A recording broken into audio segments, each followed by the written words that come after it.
just the best part of my day. Nope, scratch that. Reverse it. My grandma and your grandma were sitting by the fire.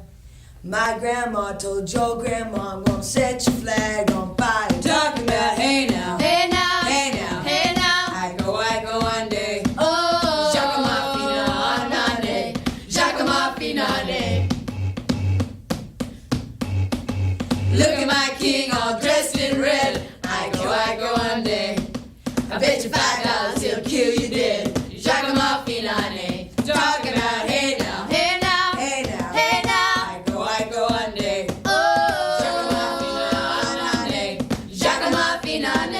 I can't believe we lost all that scintillating Slim Shady riffs that we were doing. Those topical finger on the pulse Slim Shady riffs. Today it wouldn't be Slim Shady, it would be Ozempic Shady, right? All those woke millennials body positivity Eminem. You couldn't be Slim Shady anymore. Had to be plus size Shady. I was really kind of riffing off of what we lost, which was you saying in 2006 my Slim Shady jokes would kill. Are we gone? No, I just I had to fix a horrible echo. Listen, New York, we're making it work with what LA has given us. You know what I mean? And, okay, LA, we're doing our best so we don't LA end is it all. doing their best. LA is doing their best. You gotta admit. We support. LA is not an audio town. You know what I mean? New York. Many famous songsters, many famous songs about there's no New musicians York. here.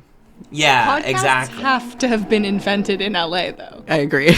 I will be asking for a podcast mic for the holidays, Podcast? I think. A podcast. Are you asking for a podcast, Mike? Yeah, I think it's about time. Because I don't think we'll have a 2025 without one. Yeah, I think. Oh, I see. It's kind of like I get a new podcast mic for Christmas, or there will not be a next Christmas. Correct. Which could either be a veiled threat of suicide or Kat implying a How the Grinch Stole Christmas type situation, which I'm all Grinch 2025. Grinch 20? That's Project 2025. I want to know. Book. That's my Project 2025 is that my best friend Kat becomes the Grinch from the story. I don't have a wedding.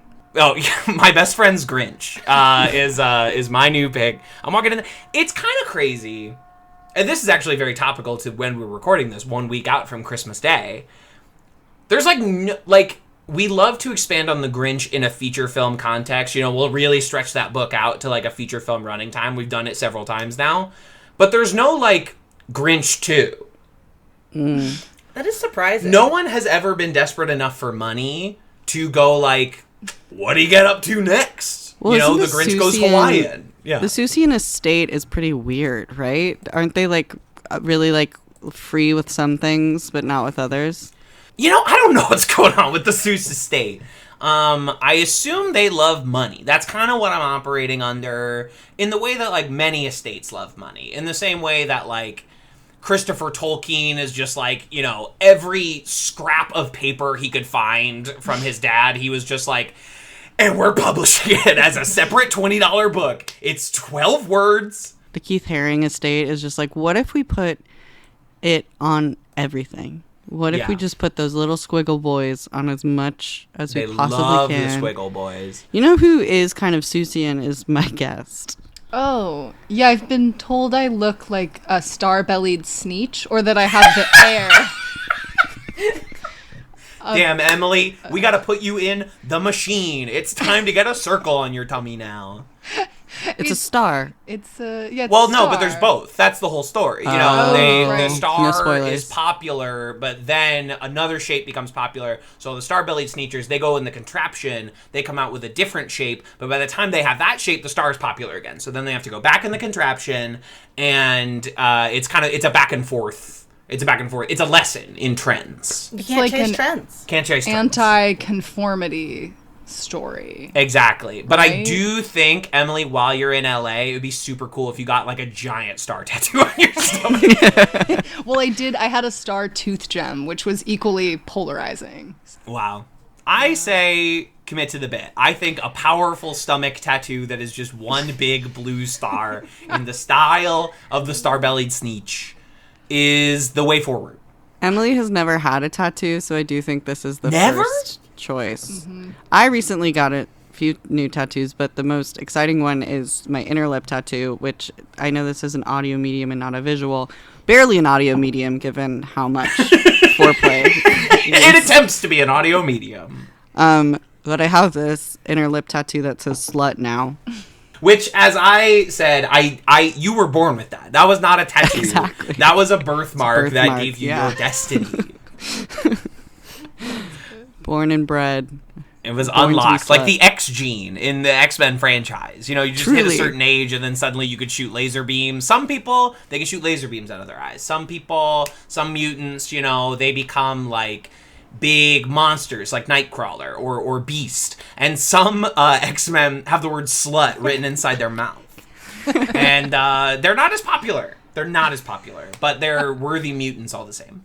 Oh, they're just popular in a different way. Yeah. Yeah, they are. They're popular in that fucking X mansion. At Let boarding me tell school, you. yeah. On the Isle of Krakoa, dude, Slutmouth is fucking running the table. Slut mouth. My YA pitch is Slut mouth. is in a world where everybody grows up with a single word inside their mouth. What will if they someone become? had multiple words inside their mouth? Oh no! Can you Topper. imagine? Topper and lower lip. I tried to just say top, but then topper came out, so that is what the top lip is called. The topper. It's Canon now. Top lip is when Topper. your dominant sexual partner starts sassing you. That's top lip. And then bottom lip is what, like, if Lip from Shameless had been also gay. That's a bottom lip. Yeah, that's it. It's making a twinkified version of Jeremy Allen White We should twinkify him. in your tattoo. So you get a lip tattoo of a twinkified yeah. Jeremy Allen White. Within the star, within the Sneech star, you get a twinkified Jeremy Allen White, and he's kind of doing one of these. He's like turning around. He's got the little lip. So what's one of these? Because this is An audio medium. I don't know how to describe this. Like ooh, you know when I go ooh, you know Cheeky. exactly what motion I'm doing. Yeah, what you're imagining is correct, listeners. Is correct. Whatever's in I your won't- mind, that's what I was doing. I won't have any I'll have one listener, but it's the one that is always my listener, and that listener is sitting next to me right now. Is here with us today. Emily won the contest, the listener. Exactly. I'm Me- just a psychotic fan. Me and TV's Kevin Lanigan each get one, and because I only have one listener, Emily was default. I send Yeah. really inappropriate fan mail to Kat's personal phone number, which they were remiss in giving me. Fan mail's text now. Nobody sends paper fan mail anymore. Well, we're all trying to get on like newsletters and Substack because TikTok's about to go bye bye. Government say bye bye. So we're back to the paper. We're back to the email chains. We're back to Yeah. the send this to 10 friends. Much like What are- Julia in this movie. Much like Julia and her email and the weird way that email works in this film. Where Yeah. you write somebody's full name and their job title and the place where they work, and then it just then gets you- there. And it gets And you- and it arrives. Much then you like yeah, ask- it's like you it's ask like your a fixing like a secretary- Hogwarts letter. You know, it just gets there. It just finds its way there. And then you ask your secretary to send your emails for you. Send your hey secretary, can you open up my drafts folder? Yeah, that's when I get a secretary. I'll be like, hey, can you open up my Twitter drafts and you just send all those out? Can you just I guess everything I that did? is- Can you just Wait, that's literally what my job was, though. The one that I just quit. It was writing CEOs' LinkedIn stuff and then scheduling them ahead. Yeah, you were the secretary I was in the my best friend's wedding. We finally found my... I thought I was Rupert Everett's character, but this time around, I'm the secretary that hits send. that's the beauty about like watching a film every year is like when you'll yourself. come to it next year in a different place. You know, some Yeah. years you're feeling like Dermot Mulrooney. Some years you feel like the drafts folder secretary, and that's that's a part of life. Life's beautiful in that way. Life is beautiful. The film, which we did not watch today. I'm We the did. guy who takes the full tray of beer away from Julia Roberts so that she doesn't continue to then drop it all over the Of place. course, So that, so that she can make eyes at Dermot. And stuff. I'm those two weird guys that take a bunch of helium and then harmonize. That was beautiful. That They're casting honestly was incredible. crazy. They're the best characters in the film. They're hobbits. They're from the Shire, and they're singing. All three of them. I think All it was three well of them. cast. Who were you in it? Well, I mean, this is my Julia. That's why I wanted her on the pod. Oh, of Because I've been course. referencing her all year, and now we finally have her on. Yeah. My Julia Roberts, who is constantly going through rom-com scenarios, but IRL. Most of all when she had multiple sunglasses on her head and then they had to commit to it is how I feel today. Yeah, there was like a script supervisor moment where like she enters with sunglasses on her head and sunglasses on, and then next shot she just different sunglasses, and then next shot holding sunglasses, and then And then different the other sunglasses back again on. and then they circled it back around and they're like, we'll have her holding it. And I had to look it up. I was like, was this shot, I'm guessing this was shot on film, and they watched the dailies back and they had to like They're tie like, this together "Fuck." somehow. Shit, As because someone like who when you finally- were script soup, you had the movie on like your phone. You could just like see it live when it was Barely. happening. No, when they're it was making my worse. best friend's wedding, they're like, "Hope this comes out." I would have Nope. preferred dailies. But I had a time, and I'm not going to name the film that I was. Yep. Anyway, back to us. What Back are to we life. doing? Back what to are we reality. doing? TV's Kevin, where are we? What's happening? Oh, well, this is, of course, Run the Julias, the only podcast brave enough to cover every single cinematic work of America's sweetheart, Julia Roberts. I am one of your hosts, TV's Kevin Lanigan, and I'm chasing him. He's chasing her. No one's chasing me. You usually pose a question, but I guess we can hold space for that. The question is only ever just reference the movie. You know what I mean? I'm gluten-free, so it wouldn't be a bread truck. I noticed that she goes out, she is on the phone in that bread truck, just throws it off to the side at the end of her phone call, and I'm like, she lost that phone. But no, she gets out of that bread truck and runs into the train station with that big ass phone in her hand. And I was like, continuity. Continuity means nothing. And who are No, you? it was good Who the hell continuity. are you? I am Jenny. Hello. I am From the block. Reference the film. Reference it. I'm the lady at the karaoke bar who turns to Karen Diaz and says, "I want to hear you sing, Blondie." That's me. There you go. Yeah.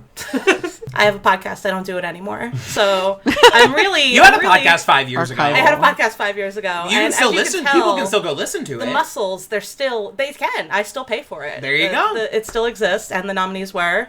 It's out there. You can find it. You can find it. But yeah, I'm really in shape. My podcasting muscle, so it'll be great. You're getting warmed back up. You know, Exactly. the champ is coming back in for one last job. Who the hell is Emily? Who the hell is Emily? Who the hell is Emily? I'm Emily Lautch. It's the real Slim Shady. I'm the real Slim Shady. That's a reference the listeners did not hear. That's a callback to something they don't know about. I'm sorry, Kevin. It's okay. You just dead named Kevin. It's TV's Kevin Lanigan.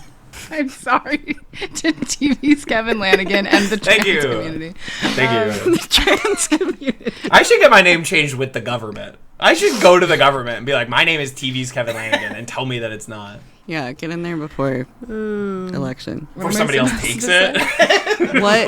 What character are you, or just kind of like describe why you're my Julia. Yeah. Or just any event in the film, that we just watched. Particularly the moment where she's smoking a cigarette in the hallway and she's like, "You should arrest me. I'm a criminal." It'd be like getting Al Capone on tax evasion.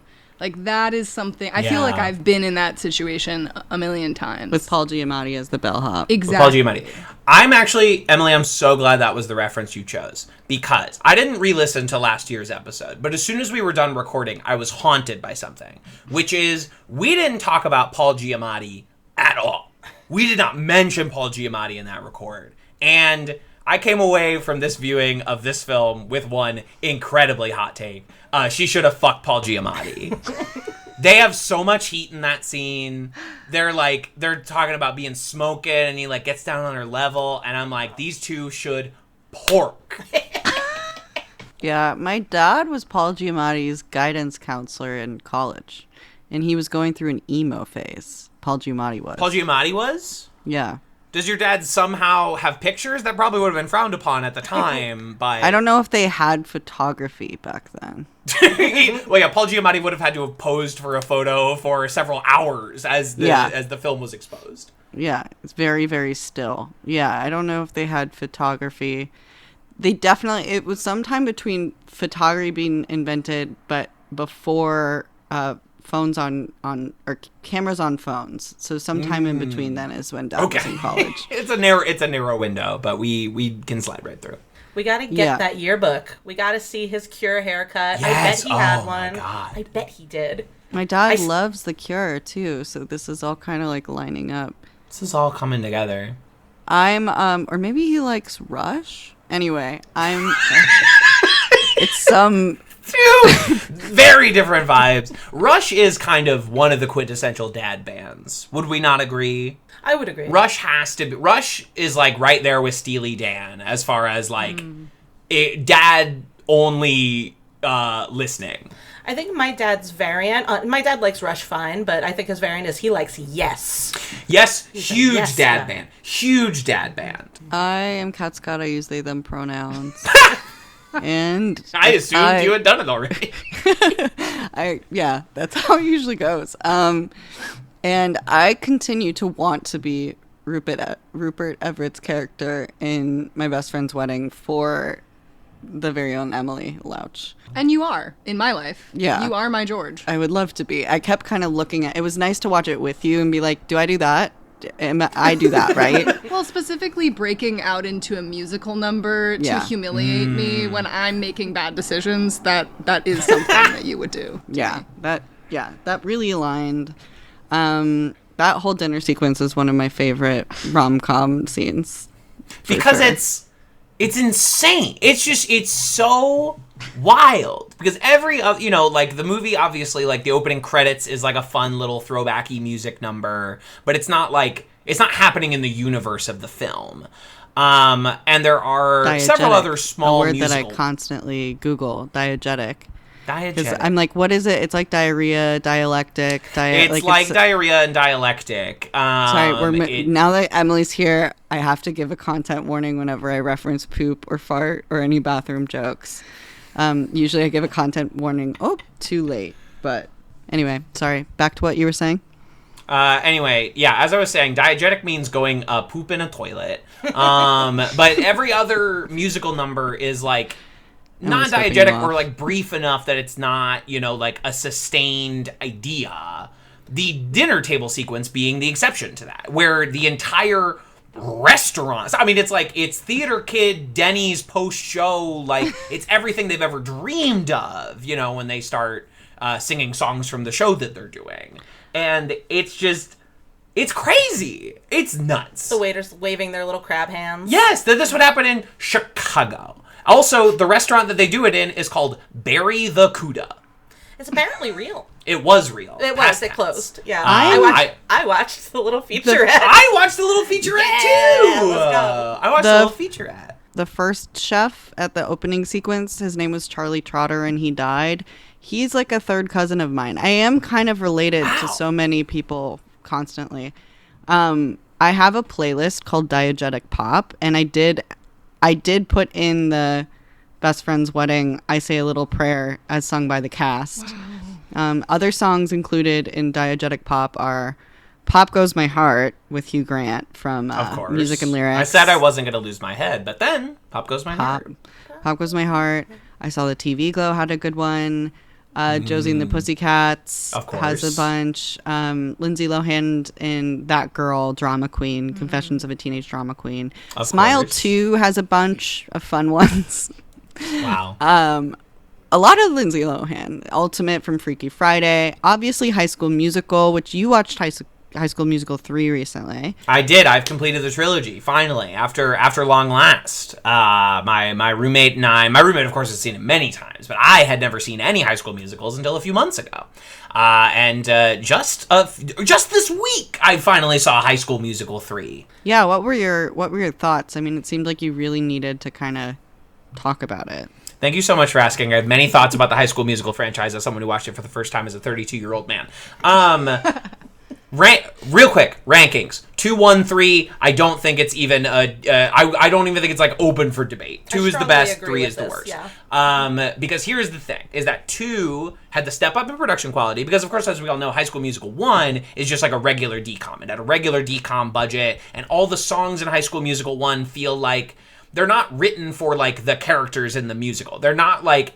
No song in High School Musical 1 is about the present circumstances of the characters who are going through the experience and singing the song. They are all just, like, pulled out of a Disney drawer somewhere, and those songs could have just as easily gone to Hilary Duff, but instead they go to Zac Efron.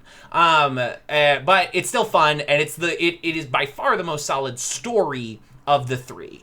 I don't think they ever again figure out like what the plot of a High School Musical movie is. And by the time they get to 3, they don't even try. There's no attempt to say this is what the plot of the movie is. 2 gets a huge step up in production quality, looks great, so colorful, and they start doing like fun numbers within the strictures of being a DCOM, but Fabulous is a great number. Bet on It is one of the best numbers in the franchise. What do you know about Bet on It? What do I know? Yeah, I essentially know that like there wasn't really, the way that it's described by Zac Efron anyways, that there wasn't really like a plan when they were shooting that. It's just like, it's Zach and Kenny. They go out to the golf course. They go crazy. The best number in High School Musical 3, same principle. It's just Zach and Kenny. That's the power duo. When they are just like doing their crazy Zach and Kenny shit, that is when High School Musical is operating on a higher level. Though, of course, the number one best musical number in the entire franchise is I Don't Dance. The homoerotic baseball number. And that's all well and fun. High School Musical 3, released in theaters. And that's kind of crazy to think about. Can you think of any other circumstance where there were 2 TV movies and then the third one was released in theaters? That's insane. Even within the strictures of, like, Disney. Yeah, it was like, streamers world, too. So it was sort of like... Yeah. Like, we don't really have, like, oh, this streaming movie did well, and so we like, it's rare. I cannot think of another circumstance. Would you and, like, say they bopped their way to the top? I would, exactly right, Emily. Exactly, that's what they did. And so they get to High School Musical 3, great production value. The Sharpay and Ryan number is really, like, there's so many, fun set pieces in that. There's a lot of fun set pieces throughout the show. What they forgot to do was write good songs or come up with a story. Troy and Gabriella in High School Musical 3 sing the same song 6 times. It's technically 3 different songs that they sing 3 times, 2 times, and 1 time. It's exactly the same song over and over and over again. Easy week entry in the franchise, unfortunately. It comes out the same summer as, like, The Dark Knight. Like, the MCU starts the same year that High School Musical 3 is playing in theaters. 2008 was just a wild time. We didn't know what was going on. Do they kiss for the first time in 2 or in 3? So, okay, because this is another huge question. Because the dramatic tension of High School Musical 3 is, are Troy and Gabriella going to kiss? They've been dating for a year. And there's a tension as to whether or not they are going to kiss. They are boyfriend-girlfriend. And they haven't... Gabriella has a rule. She does not kiss on the mouth. Ever? No, you're making that up. Just like in You're making that up as a joke. You're making that up. That's a it's a Pretty Woman reference. Oh. I know what show I'm on. Big mistake. Huge. That was you, Kevin. TV's Kevin Lanigan. You made a big mistake huge. I made a big mistake huge. And you know what? It's as part of accountability, I'll own up to it. I made a big mistake huge. Thanks for taking Learning and growing. Learning and growing. Prospering. Just like What's-Her-Face from Pretty Woman. Vivian Ward. Wow! You should be fucking hosting this show. I've seen, like, probably not, like, a ton of Julia movies, but then there are, like, those two that I've seen, I think, probably 15 times each. Something that I've discovered in hosting this show now for like a year and a half, co-hosting the show, of course, big mistake. Okay. Yeah, thank you. Is you can say either, it's fine. But big mistake, huge. And what I've learned is that everyone has seen like 3 Julia movies, and they might be a slightly different 3, but like everyone's seen like 3. That feels right. Kat and I are the only people that have seen 20. Like, we are the only... Julia hasn't seen 20 of her own movies. She's got better shit to do. She's got stuff going on. And speaking on that, there are people that, I think I don't know if this is a slogan outside of...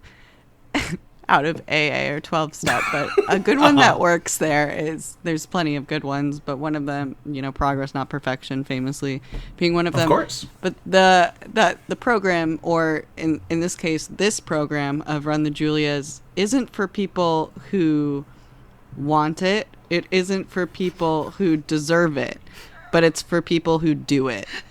Yes. Yes. Because people wonder, with addicts and then also Julia Roberts fans, like, why don't they stick around? Why don't they do? And it's the same thing. It's because it's about the action of doing it. We are doing the work. It's not because we deserve it. It's not because we're the most educated or the best. Yes. It's because we are just doing it. Yeah, absolutely. What are your 3? What's everyone's 3? Or I guess our I'm guess. a Sagittarius Sun, Sagittarius Rising, and Cancer Moon. Big mistake, huge. I set myself up for that. I forgot what you were asking 3 about, so that was just like... What's your Julia 3? Roberts. I guess, Kat, this is not applicable to you. It's for our wonderful guests. Yes, sorry. To hog. Oink, oink. Big mistake, huge. Well, I'm an Aquarius Sun, Leo Rising, Libra Moon. But I'm a Notting Hill Rising. Yeah. Oh, we should do that. No, I've seen these Pretty Woman and My Best Friend's Wedding like tons and tons of times, and like I've seen other ones, but like I've seen Ocean's 11, Ocean's 12, yeah, right. Not Ocean's 13. But like no, well, she's not in it. She's not in it. It's not her fight. But I feel like I don't know if they're. I've immediately forgotten every movie that Julia Roberts has ever been in. Let's start at the beginning. Me. Baja, Oklahoma. Have you seen Baja, Oklahoma? I have not. Have you seen Blast. Satisfaction? I haven't Baja seen Blast. Satisfaction. Baja. But now I have it because your boyfriend pirated me an illicit copy Exactly. of Satisfaction starring Julia This Roberts. is why I can't give out my last name, because you could dox me and put him in jail. Yeah, and I will. If there's any justice in the world, I will be putting Mike in jail. Our fans are rabid. They're much like K-pop fans. Yeah. I can attest. Our number one fan, honestly, our number one fan is on the podcast right now.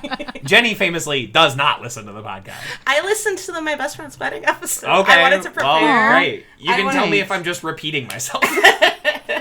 The Denny's joke you did. Actually. I made the Denny joke last year? Fuck me. Big mistake. Huge. Fuck. Yeah, I was wondering where I was like, you've definitely said that. I should have listened to what I'm going to do by next year, should I not kill myself between now and then over a podcast mic, is I will... There are so many better reasons, Kat. There's better reason to kill yourself. Thanks, Kevin. It gets better, and that meaning better reasons. It gets better podcasting equipment in the mail. It gets better reasons to kill yourself. And I... Happy jokes New are Year, happening. everyone. This episode's going up on New Year's Eve. Happy these- New Year, everyone.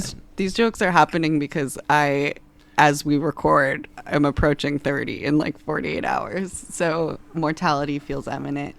By next year, I'll definitely listen to these 2 episodes so that I don't repeat myself. Because this is going to get hard. It's going to get hard to talk about the same movie over and over. I It's disagree. different. Very easy. Okay.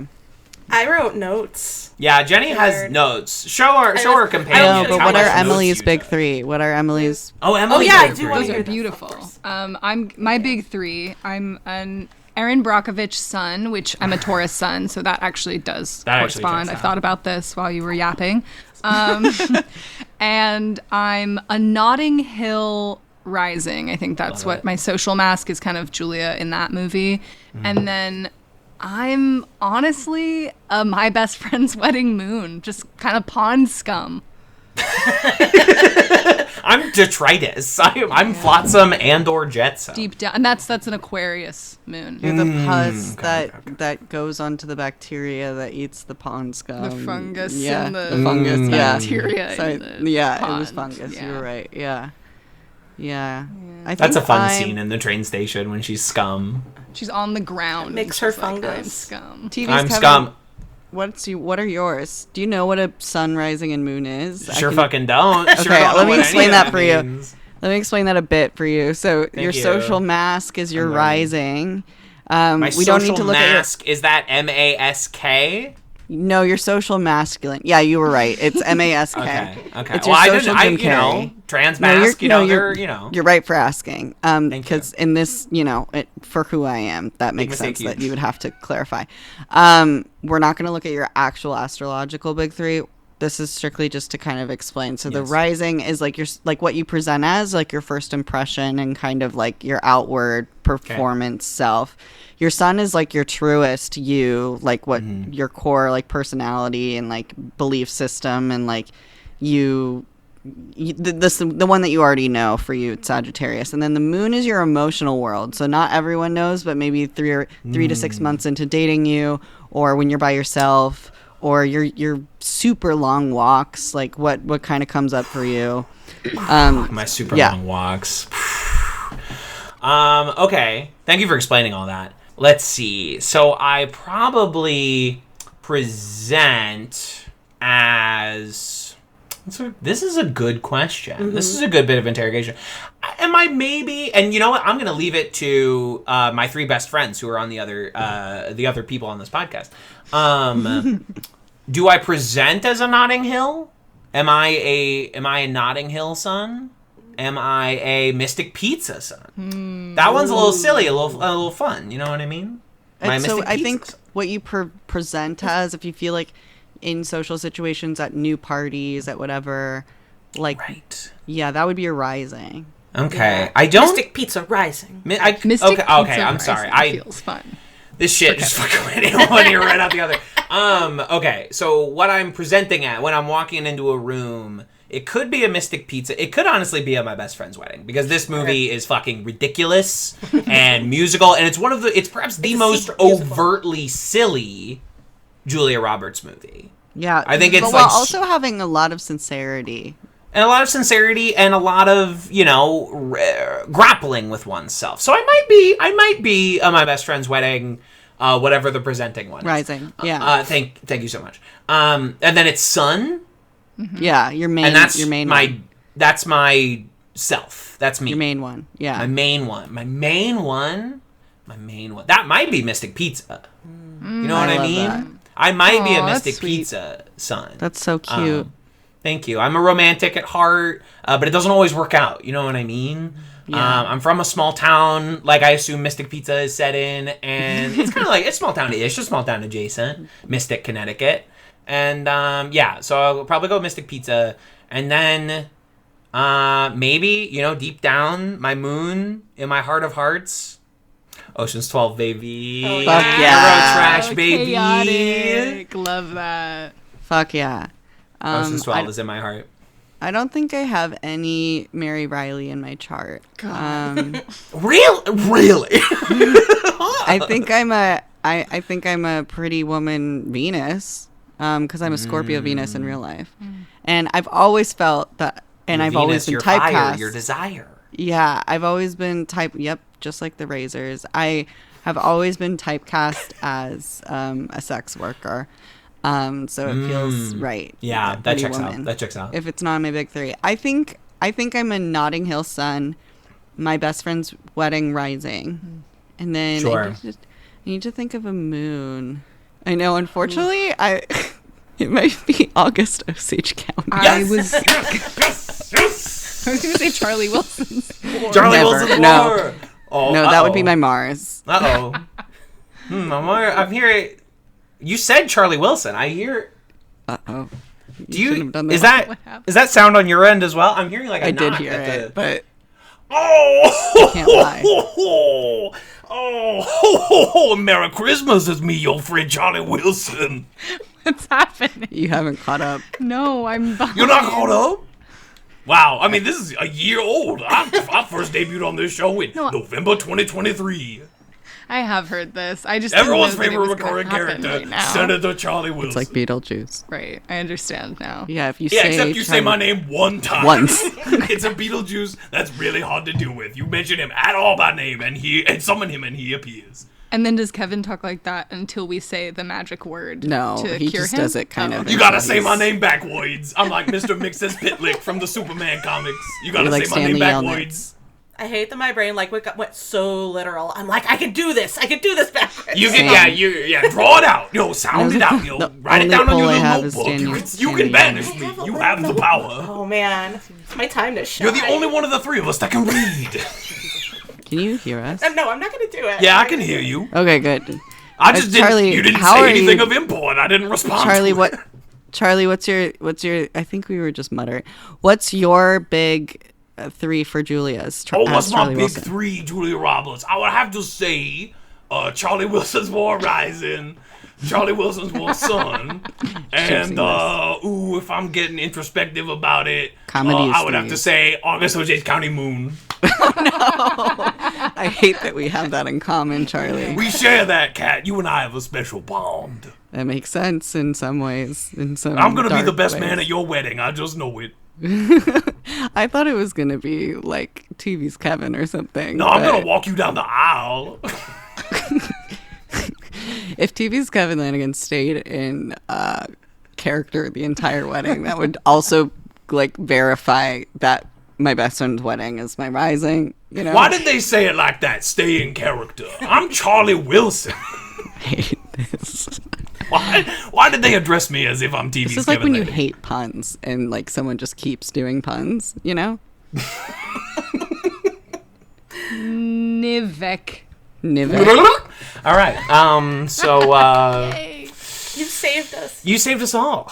That's what Julia He's does. appeared a few times recently, and I think we need to just refrain from mentioning him in any way for a little while, given the canon of the show. A fun fact for everyone listening at home, I have roommates that I share a wall with, so they get to experience only the Charlie Wilson's War section of the show. He can't be love that. contained.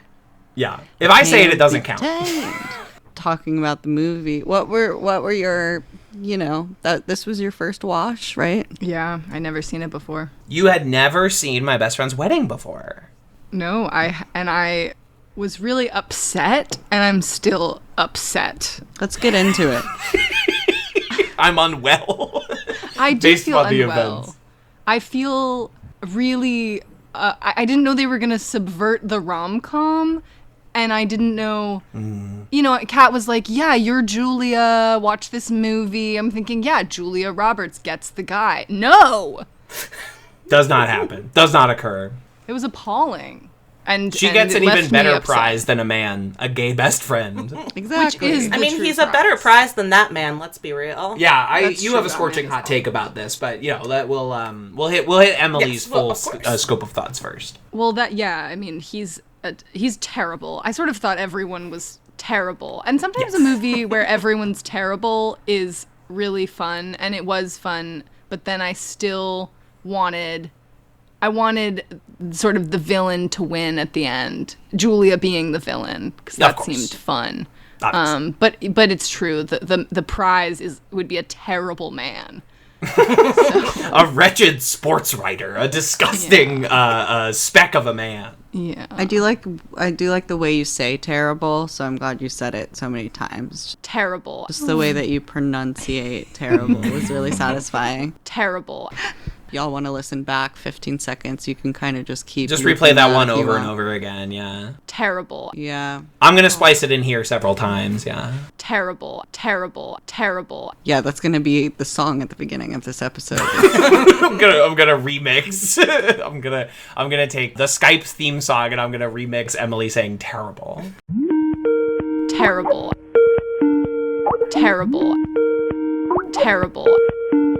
Terrible. And you're going to add in the jug, the blow jug from Hootin' on a jug. Satisfaction.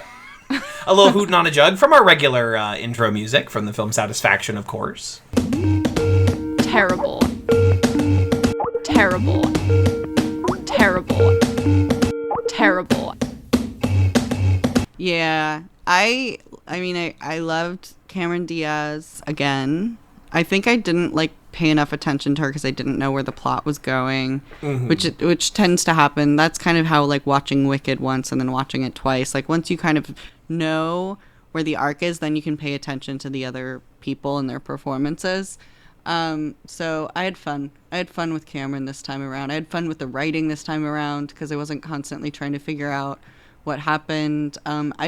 I don't know who listens to this pod, but there was a specific moment that I won't go too much into detail, but there was a moment where I said, "Hey, Emily, this one's reminds me of you." And actually it's interesting because it was the same scene, but it wasn't the same moment. There was a putting her finger in his mouth to take the ring off moment that reminded me of a story that Emily may or may not share. And then there was a song written that was about that moment. So really, there's just that from your that's what reminded me most of. I just what an insane thing! What an insane thing to do. The whole movie was just called, like, for me, what an insane thing to do the weekend of your wedding. Yeah. His whole behavior, especially at the beginning, is just like overtly flirting with her constantly. Like you can't even tell what their friendship is outside of like wanting to fuck each other. Like some friends just do be like that though. I misremembered it as like that they had some sort of like quirked up dynamic or something. Like there was maybe like a new girl twee, like Nick and Zooey Deschanel thing happening, but no, it was just them wanting to fuck each other. Their relationship is, I don't know if anybody else has seen this. I think it's a TikTok of like my boyfriend and my best friend fight like siblings. Yes. And it's the footage of the boyfriend and the best friend fighting like siblings over and over again. And it just could not be more obvious that these two just want to pork each other relentlessly. And that's the vibe that they're giving off is they're two best friends who have had sex and want to have sex again very badly. Like they say they're besties, but like I at no point know what they're besties over, like what they're connected by. Like there's just no they just let go of the writing there. They just didn't try. Yeah, they just kind of gloss over it. They're like they went to college together and they dated for a month and that was it. Yeah, and then they stayed best friends who just flirt with each other. I had forgotten until you mentioned TikTok that I had saved a Tumblr post because I really wanted to put it in my Letterboxd review, and I did not remember that you could not put photos in a Letterboxd review. Disgusting. But I'm really into romantic friendships, but specifically ones where the lines are already so blurred, and yet the concept of romance hangs like a guillotine over both heads. People tagging this with, no, this sucks, it's toxic as hell. Well, yeah, duh. We're not on the well-adjusted, healthy relationship website. Grow up. Grow up? Yes. And that's this movie to me. Yeah, absolutely. I don't watch these fucking movies for, like, people who have their shit together. I don't watch these movies for, like, healthy attitudes and behavior that I want to see emulated in my own life and the lives of people that I care about. I think there's I'm here for the mess. I'm here for the drama. There's an opportunity here and I just realized it's also kind of in theme, and maybe it's because I'm particularly missing grad school, but you could actually cite that instead of using the visual. You could just quote it and then cite it Chicago style.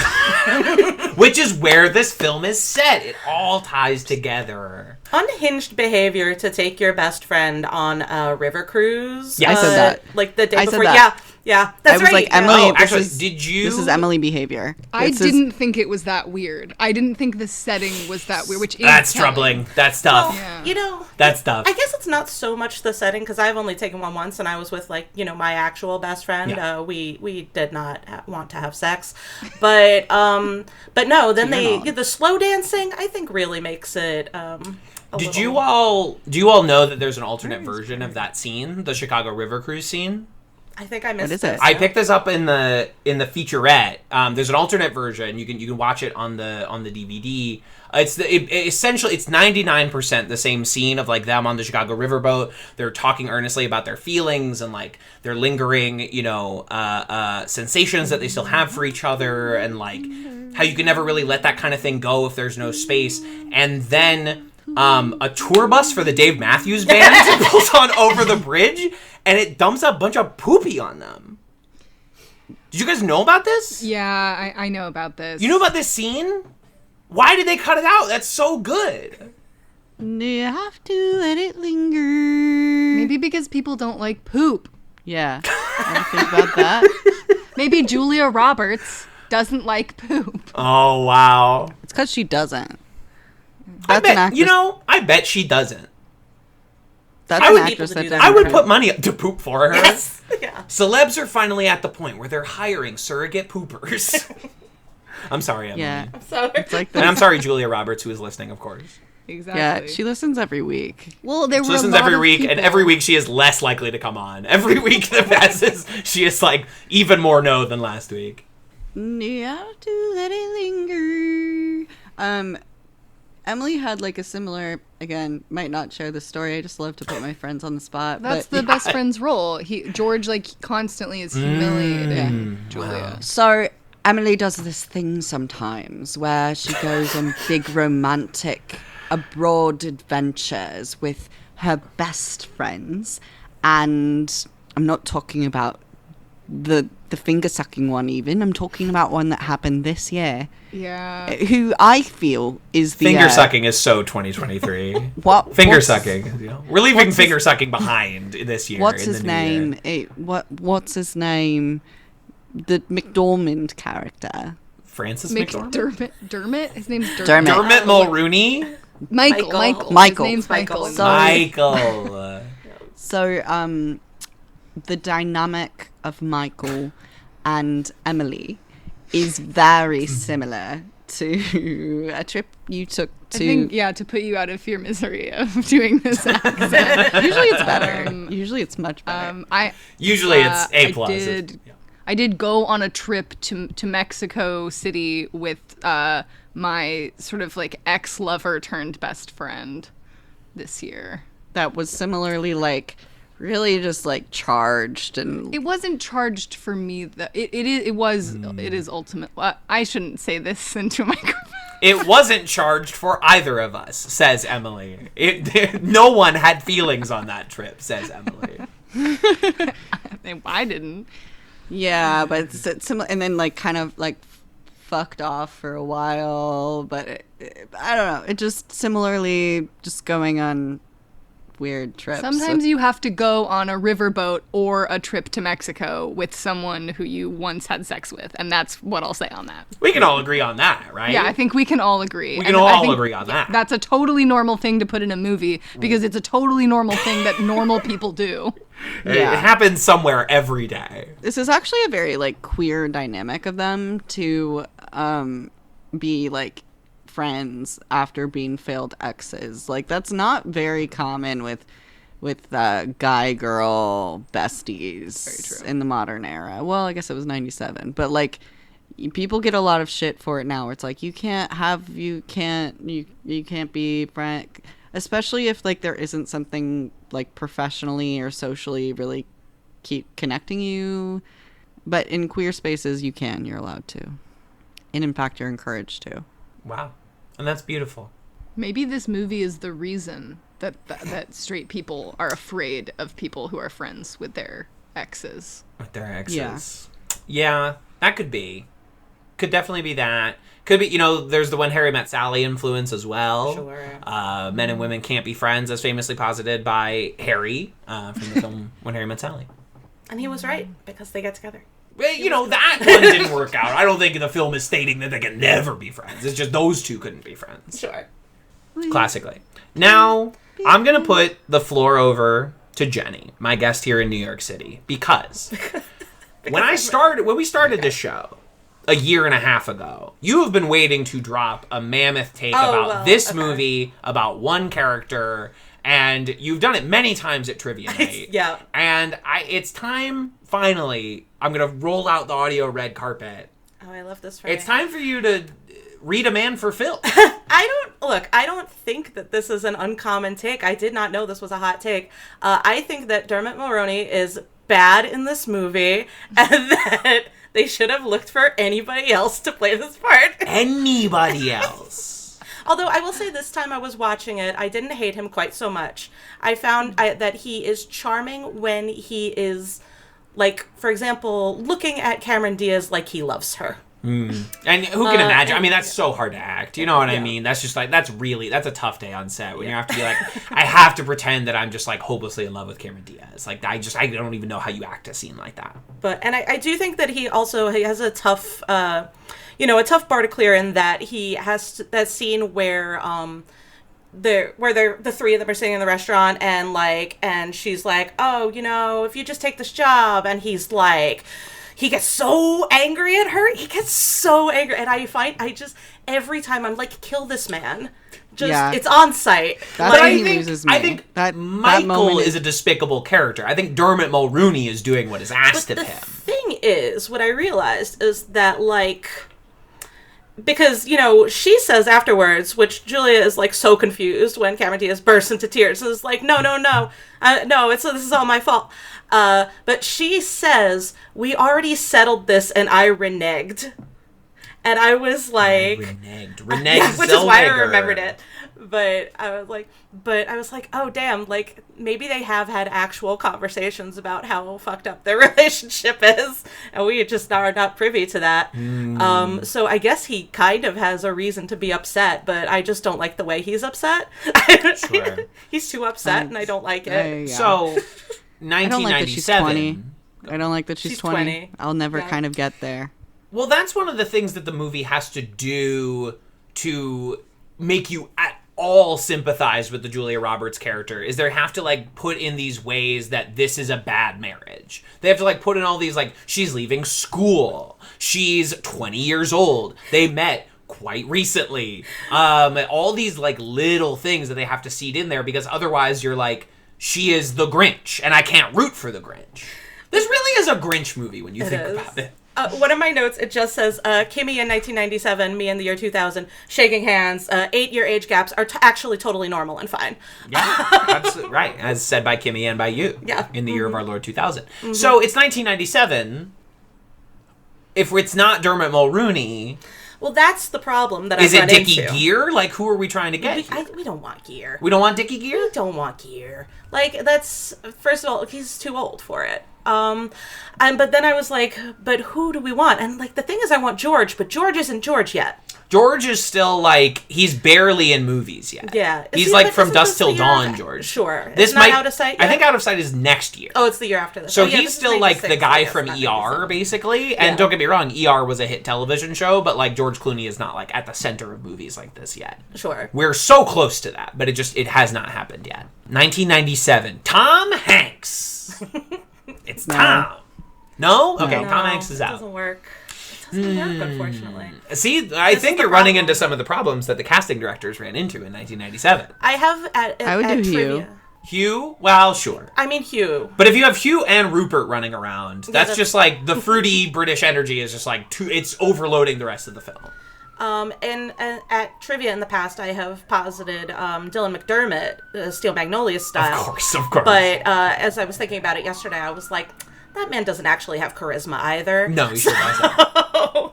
So I don't know what I was thinking there. 1997. William H. Macy. Hot off an Oscar nomination for Fargo. What if it was William H. Macy?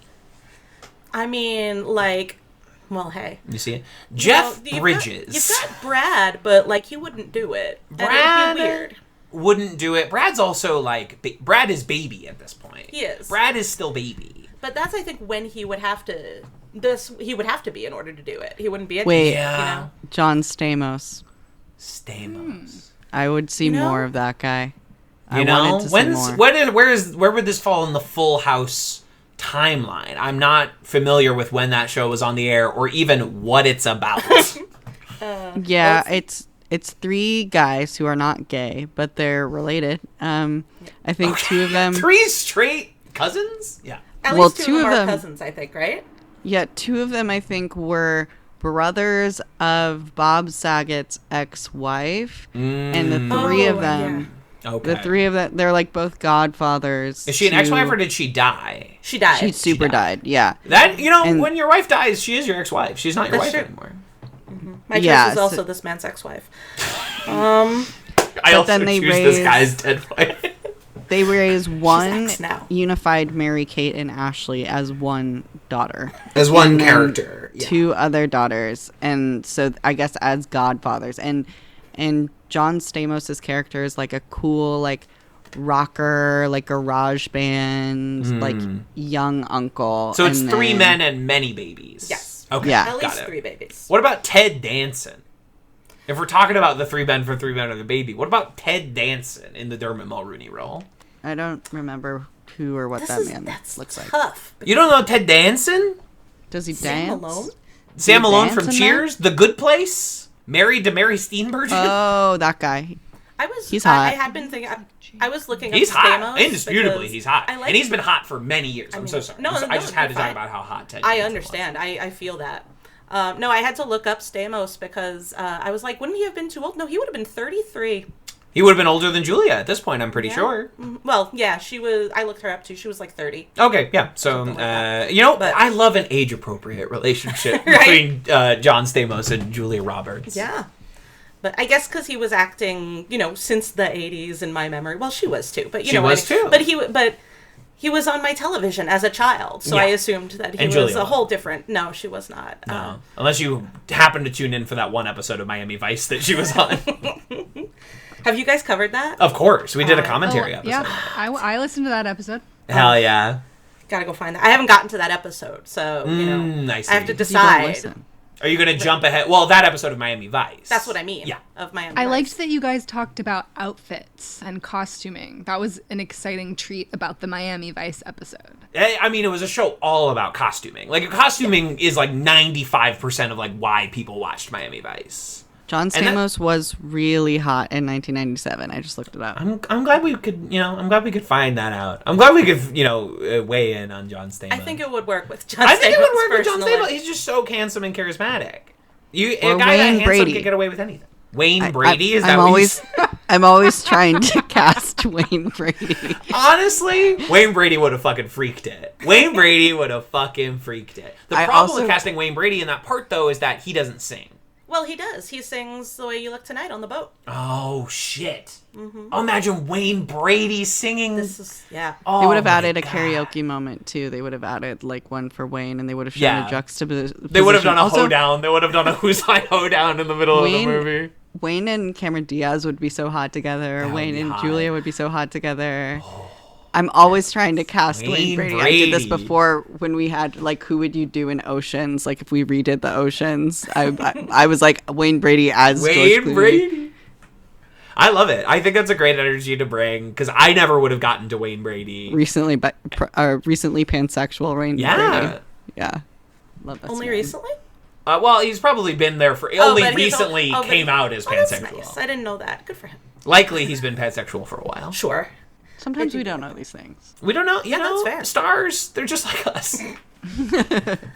I'm just thinking about because I watched the behind the scenes featurette thing. Of course. There's they had a little clip of, I guess an alternate take or whatever that they didn't use of the movie of when they're going into the karaoke bar. And instead of, she just says something vague in the movie, like, you are singing the song.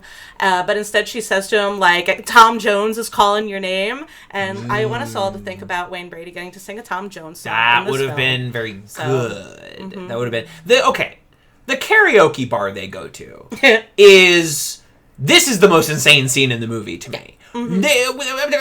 You're in a karaoke bar that is packed to the gills. There's overflow traffic in the karaoke bar. I mean, I have been to karaoke bars that crowded. But they get a table in the center of the Yes. room, Well, because and they they're wait so a attractive. maximum of 30 seconds for the mic in a bar like that, in a karaoke bar like that, where they're standing in the fucking street waiting to sing songs.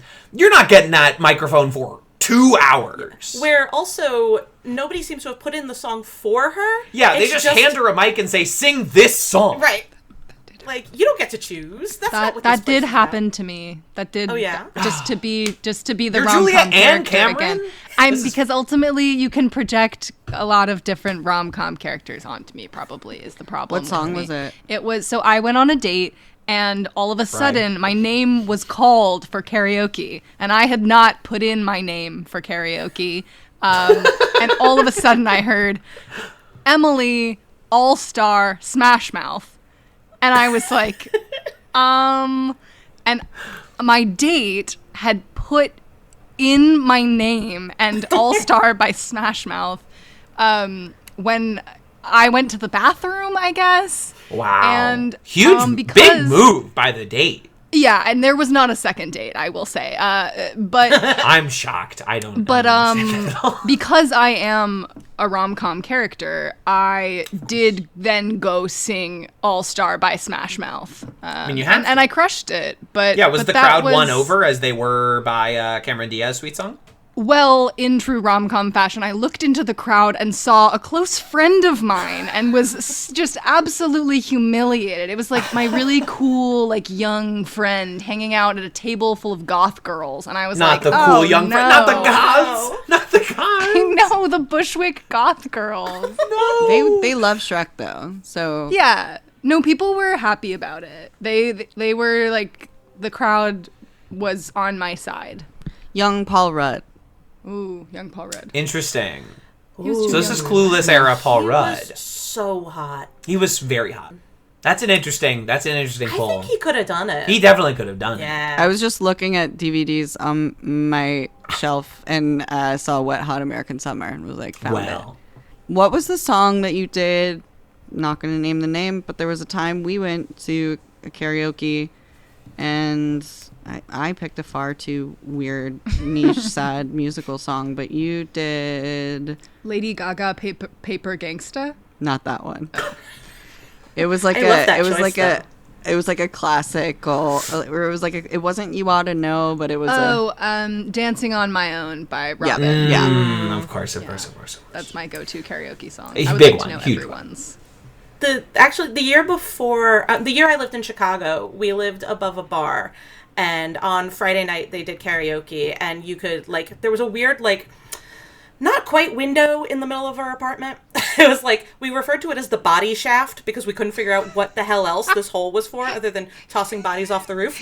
It was and the never body finding shaft. them. It was the body shaft. But karaoke would echo up the body shaft, and the KJ would sing, who was a man, would sing Dancing on My Own every single week, and it really... That's beautiful. Yeah, it actually was beautiful. It was like, good. Luis is killing it again. Good for him. I've been trying to scan Body Shaft onto the song Body Shop while you were talking, and it's not working. It's not Take lyrical. it to the body shaft. Do do do do. I'll let you lick my line graph. Do do do. Yeah. Mommy don't know daddy's getting hot at the body shaft, doing something unholy. I like that you sang that like a Italian children's choir. Let the body shaft hit the floor. No, because then it would just be yeah, let the see? bodies Let the hit bodies the hit floor the shaft. through. Let the Let the bodies hit the bodies shaft. hit the floor through the body shaft. That's what the body course, shaft there's is. through the shaft. Down the Body shaft, hit at the bottom of the Let shaft. the body hit the shaft. Yeah, that was good. I liked Jenny's. Thank you. Oh, this reminds me, because I listened to the last My Best Friend's Wedding episode. You Thank guys, you so Thank much. you. You're welcome. Glad someone did. No, you asked what would be the song that you would make your rival sing. And so I prepared myself was a good for one. this question. That sounds like a good question we asked last year. That sounds I liked good. that question. I was like, yeah. just in case this Very is recurring, I'm like, I must choose an answer. I can't just go in blind. Obviously. So my first thought was that it had to be Don't Stop Believin', because I wanted to have the option of them killing it and everybody getting on their side, and then we have a grudging respect. Of course, yeah. But if I actually hated them, I would program Gold Digger. Oh, which version? Like Kanye Uncensored. West Gold Oh, Digger? yeah. Okay. The Glee cast version, obviously. Actually, that would be Yeah, pretty actually, at obnoxious. karaoke, I'm doing the thong song merged with I Could Have Danced All Night, a mashup Mr. Shu does on Glee Season 1. That's my big karaoke song. Yeah, what happens, if I give my rival Don't Stop Believin' to sing at karaoke, I would never experience it. Because if someone starts doing Don't Stop Believin' at karaoke, I go to the bathroom. Yeah. Doesn't matter how recently I've been to the bathroom, I'm back again, baby. I'm pissing. What's yours? What's mine? Yeah. What did I say last year? Do you remember? Now you're... I probably said All Star. All-Star's a good one. I mean, I could see, like, Bohemian Rhapsody, you know, just, like, it's a very long one. They're really, you know, they have to be in it for a long time. And again, like, I'm going to the bathroom. I'll never witness what happens in that song. I can't remember what y'all said because I don't remember, like, when it changed from, like, oh, this is a good idea to, no, I want this bitch to fail. You know, like... Yeah, of course. So I don't recall what the individual songs were. Yeah, I think I would give them, like... I would give my rival some Sondheim. Do you know, like, a really difficult, like, scale. It's like, it doesn't have a meter that you can easily sink into. Yeah, I'm giving my rival Into the Woods from Into the Woods.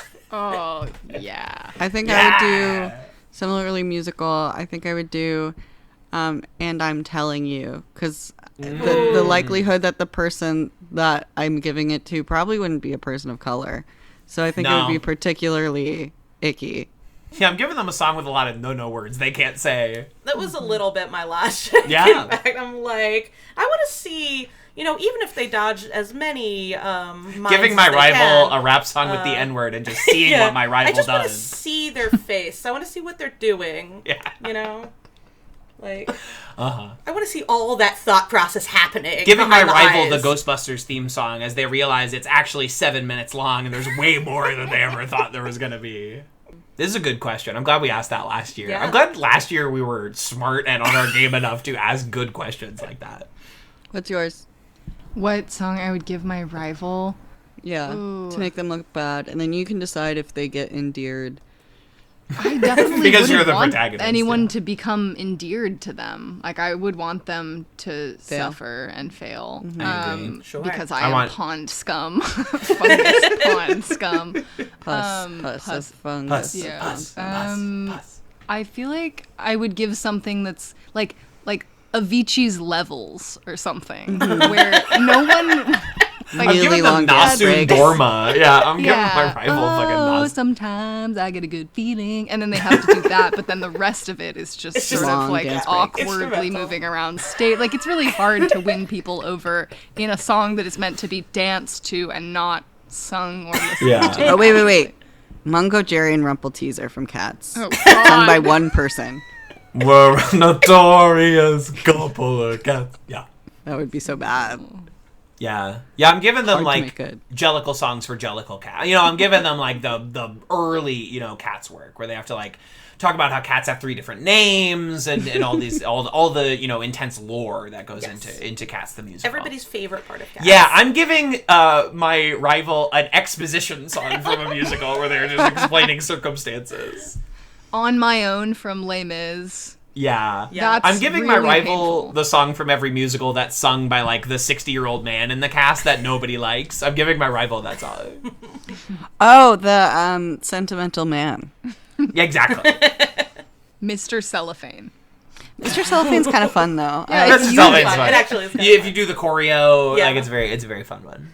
See, for me, like, it keeps it interesting though to have that opportunity for them to accidentally knock it out of the park, you know, Yeah. because I'm a big enemies to lovers person. You have to Of leave course. that door open. Obviously. You know, what if they're like, oh, there's something to this girl, you know? Yeah, you I and think your- if my best friend go ahead.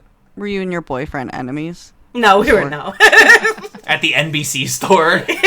Rivals from across the NBC store.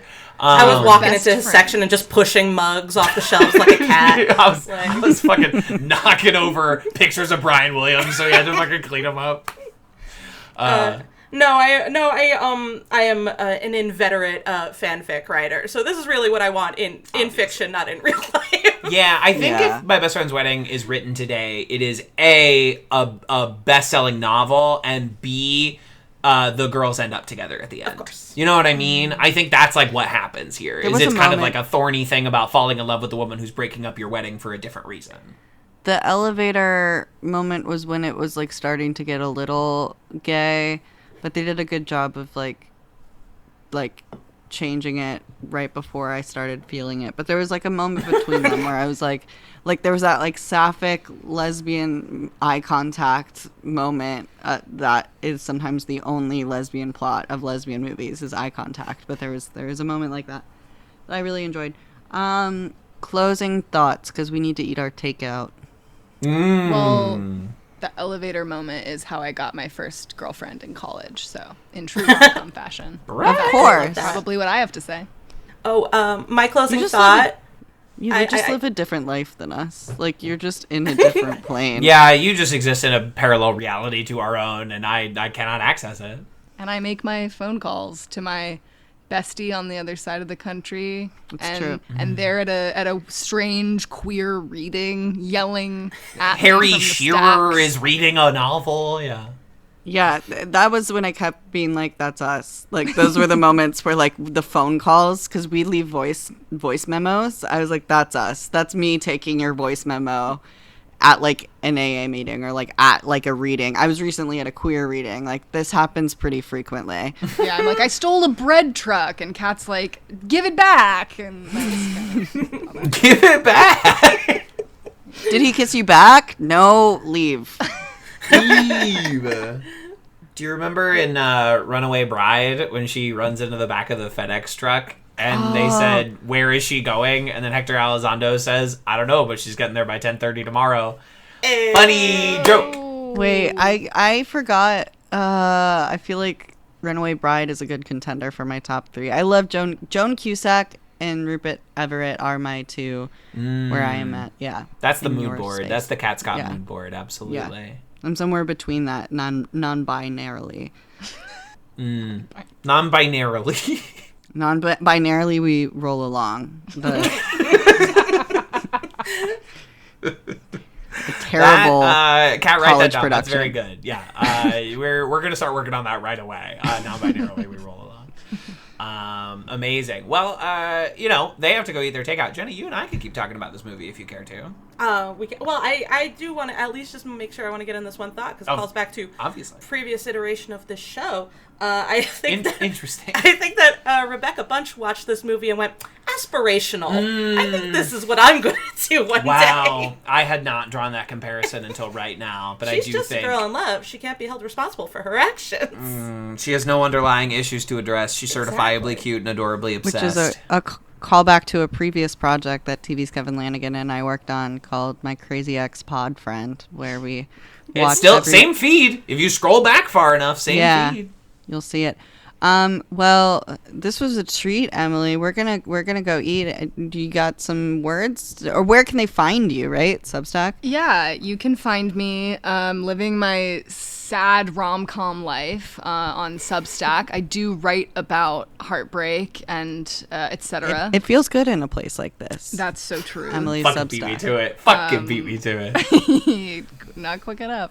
Yeah, it's once. mlauch at .substack.com, or I'm Emily Lautch on Instagram. And I'm just so Wait, so spell out honored. M. Spell out the right, Substack. Okay. My name is E.M. Illy. Lautch is Lautch. And it was an honor to be on my favorite podcast. This is my favorite podcast, and I listen to it all the time, and I can't believe I made it here. But they only listens to it in order, so that is why they is behind. Yeah, I'm a little bummed. Oh, okay. Well, it's perfectly understandable. I thank they for being on the show. Thank you so much. When you get back, we'll go to the Brooklyn Museum, like we were talking about. But enjoy Yes, we sunny will. Los Angeles.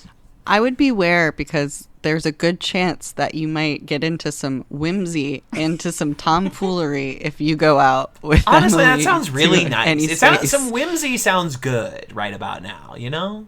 Or it might be deeply emotional. You don't know what you're going to get, but you're going to get something, and it's going to be a movie. That's actually kinda- exactly what we're expecting from the Brooklyn Museum. Exactly. We're going there because of the novel Martyr by Kava Akbar, where many emotional events occur. Here's my closing my closing anecdote. It was opposite rom-com day, where I was yet again subject to a rom-com that I did not sign up for. It was the day after election results. Famously, 8 years ago, that's when I got sober. But this year, the election results of Trump, I went to my favorite bookstore, and there was no way I could expect what was to happen. I had the foulest move with the foulest face on ever. I just had the worst vibe going, and I was sitting with my little hoodie. This is not interesting, TV's Kevin Lanigan, enough to hear. I told you, you read it, and I told you I was going to tell you this story, and now you're tip-typing away. Tip-typing away. I can listen and type. I'm very talented. So this guy, well, I guess this kind of applies. This overly confident guy sits down, and we exchange eye contact, and he doesn't give me the time of day, which was very different than when I was a girl. This would have gone so differently. Then this very pretty girl sits down next to me, and she's not a white girl. She's a girl of color. I don't know how to. And she sits down with a big fat stack of the book Martyr, and his vibe entirely changes. I know. I realize now it came out so different, but his vibe entirely Stack changes. Of Martyr. Big fat stack of Martyr, and his vibe entirely changes. And so she comes and she's like, "Can I sit here?" And he's like, "Yeah, of course." "Well, yeah, you need space for that big book." And then Ooh, she was like, "Thanks so much." Book. And he was like, "Well, is it good? Like, what?" And she was like, "Oh, I've read stuff from this author before." And he's like, "Do you like?" And yeah. And he was like so personable, and his entire vibe had changed from our shitty eye contact and me just being like, I want to be the furthest away from a straight white cis man as I possibly can be today. And they were hitting it off, and I was just sitting like shoulder to shoulder with this girl, and I was just staring at my phone trying to be like, let's get away from this moment as soon as possible, but without being entirely rude. So I did like a soft leave where I went to the bathroom, and by the time I came back, they were like really hitting it off. Like, "Do you have siblings? Making like, out where are on you the from?" table. They were fucking going at it. And they were like really engaging with each other, and I was just like, "Girl, don't fall for it." And it was just the juxtaposition of like the day that all of my queer friends were having that day compared to like this man was having his meet cute, having a perfectly normal day, like perfectly normal straight guy day, like unfazed, just like going about his life picking up a girl. And I was like, this is earth shattering. Project 2025 is happening. Everything's changing. And that was my rom-com moment to the book Martyr, brought to you by Martyr. Brought to you by Martyr. One of the top acclaimed books of 2024, Martyr. Check it out. With an exclamation point, much like Jeb. So we're gonna go eat our takeout. Martyr is really the Jeb of our times, I think. Yeah, you can tell me more about that later. Bye. If you can believe it, that's half of a conversation. Wow. Now that they're gone, is there anything else you want to talk about the film My Best Friend's Wedding, or truly anything in general? I was like, I have all these notes, and then I looked at them, and I'm like, there's not that much here. We also kind of covered. We did. We covered anything. a lot. We can open up the notebook. Ooh, okay. Well, there's not that much that I didn't already say. Sure. I did get to. I was trying to pepper them in my thoughts. Yeah. Let's see. Oh, here's this one. Why are Kimmy's parents okay with her dropping out? We can only assume they never expected she would actually become an architect. Yes, they... architect. That's like the craziest fucking thing. She's going after her own rom-com job. Sure. Architect, one of the classic rom-com jobs. Yeah. Kimmy kind of feels like one of those people... They talk about this in, BYU and, like, Mormon colleges a lot of, like, you're majoring in, like, wedding planning. Sure. You're out there looking for, getting the ring instead of getting your degree. Yeah. That really feels like Kimmy's energy to me. Not to pigeonhole her, not to put her in a box. I can see that. I don't agree with it. I think... This is my that Kimmy is a strong, independent woman who don't need no man. My Kimberly Wallace lore that I have just created in my own mind is that she's from Chicago, so she sees all the architecture all the time. She's like, she's taking the tour. Yeah, she's like, I'm gonna do that, and because her parents are rich, they don't go, no, Kimmy, get a real job. Right, exactly. they don't go like, actually, there's not a lot of openings in that field. Right. Like, you're going to be doing a lot of, like, tedious, like, managerial work. You're not going to be, like, designing a lot of new buildings. Yep. Yeah. We actually have a lot of buildings already. Yeah, they're really famous for them. Chicago. I can't, there's not a lot of other American cities that have, like, notorious architecture tours. Yeah. Mm-hmm. Yeah, but that's the tour I had been on. There, I realized after the fact that they seemed to just be on like a regular river cruise, but the one I had taken was specifically that the Architecture Society does. So they, they tell you a little bit about, here is this one, and this architect designed this one, and this and that, and so I was like, damn. Did Kim take Michael on one of these tours? And he had that in his back pocket. He's like, oh, what a romantic date. That would work on me, frankly. Right? You know, like a pretty young thing takes me on an architecture tour of Chicago. Mm-hmm. She's getting a ring. That's simple as that. Doesn't matter how many dates we've been on. Yeah. You're getting a ring. It's a pretty good date. It sounds nice. And it's a date where you don't have to do a lot of talking. No. You know, you can just kind of be together. Mm-hmm. You kind of just like look at something that's pretty and nice. Mm-hmm. Besides your date, of course. Of course. And, it sounds pretty good. Now, it'd be hard for me to take a Chicago architecture tour because I live in New York City. Yes. Mm-hmm. That's a bit of a commute. It is. That's a tough date. Mm-hmm. But it's not impossible. No, you can make it I happen. just think George flies to and from Chicago. George flies to and from Chicago Chicago in this movie for his college baseball writing gig or whatever. Oh no, Rupert Everett. I mean, yes, of course. Barely talked about Rupert Everett. Because he speaks for himself. He does. Because everyone acknowledges that it is the best character and performance in the movie. Yeah, he's the only person in this movie that is not a lunatic. He's is Rupert Everett in this film the gay best friend?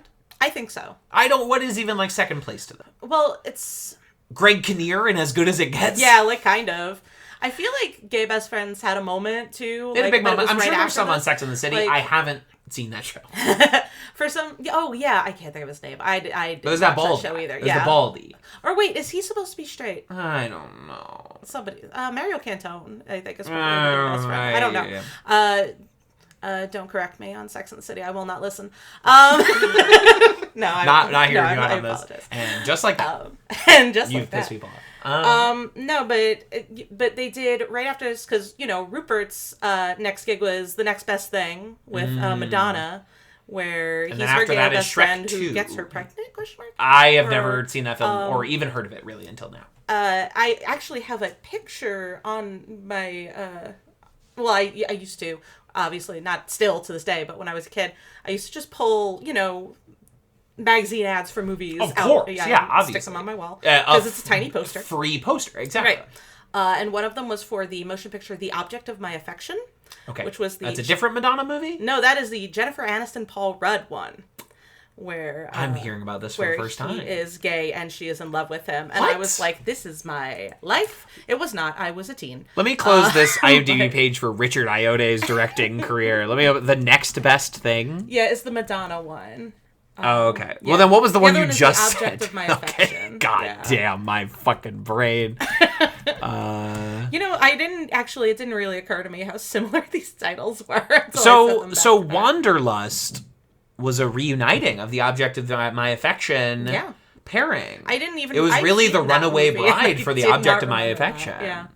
I had a copy of this movie because I was like, I need this gay best friend movie. I was like, this is what I need to aspire to. Sure. Hayden Panettiere as Mermaid. Alan Alda, also from Wanderlust, is in the next one. So David Wayne has obviously seen this movie. David Wayne, of course, David Wayne famously made They Came Together, which is kind of a thought I had about My Best Friend's Wedding, is that it almost feels like an early parody of rom-coms. Mm-hmm. Like before The Baxter, before Date Movie, before They Came Together. Yeah.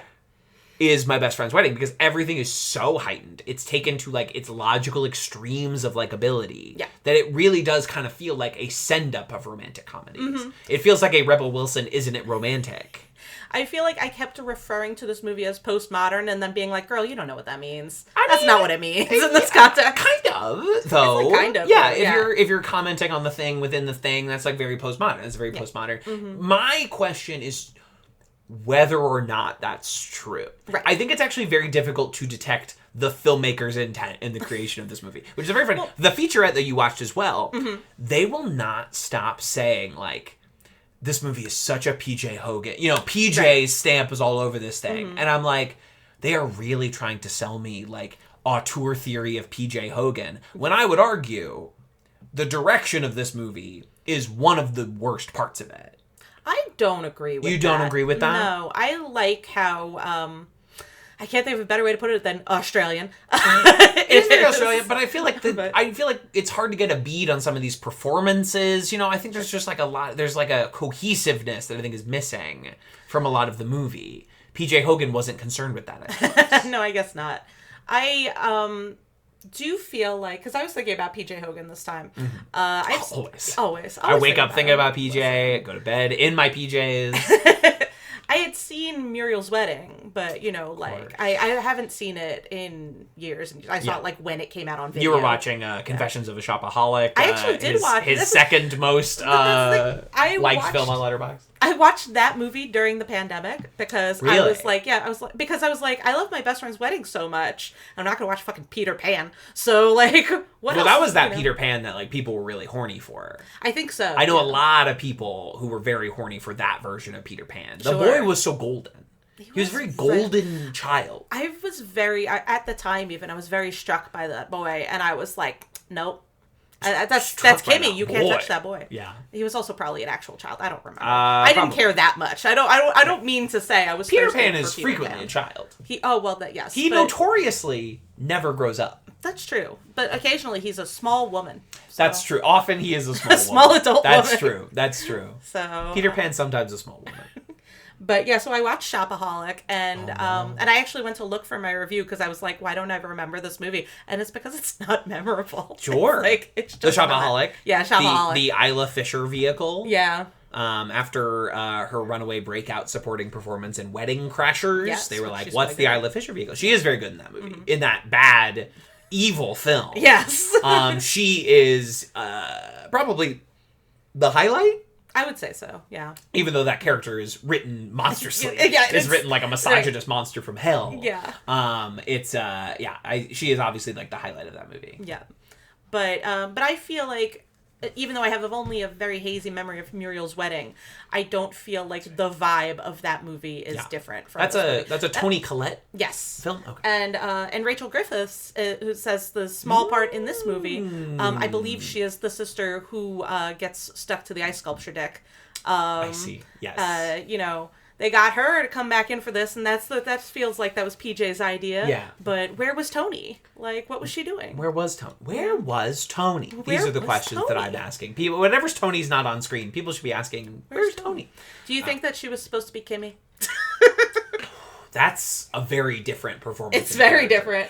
Peace and love to Toni Collette, a beautiful woman. It's just kind of like an entirely different like casting decision. Yeah, it's true.